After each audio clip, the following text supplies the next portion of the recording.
Breaking news के ॾिनालू अॻूणे सदर आसिफ अली ज़रदारी सां सिंध जे गवर्नर कामरान टिसोरी मुलाक़ात कई आहे।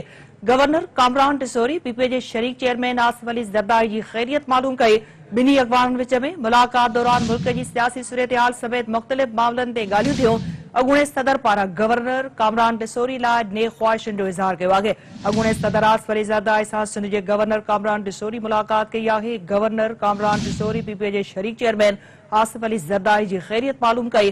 ॿिन्ही अॻवाननि विच में मुलाक़ात दौरान मुल्क जी सियासी सूरतहाल समेत मुख़्तलिफ़ मामलनि ते ॻाल्हियूं थियूं आहिनि। अॻूणे सदर पारां गवर्नर कामरान टिसोरी लाइ नेक ख़्वाहिशुनि जो इज़हार कयो वियो। हीअ अहम ख़बर अवां सां शेयर कयूं पिया। अहम मुलाक़ात थी आहे। इन हवाले सां हिकु भेरो ॿीहर अवां खे आगाही ॾींदा आहियूं। अॻूणे सदर आसिफ अली ज़रदारी सां सिंध जे गवर्नर कामरान टिसोरी मुलाक़ात कई आहे।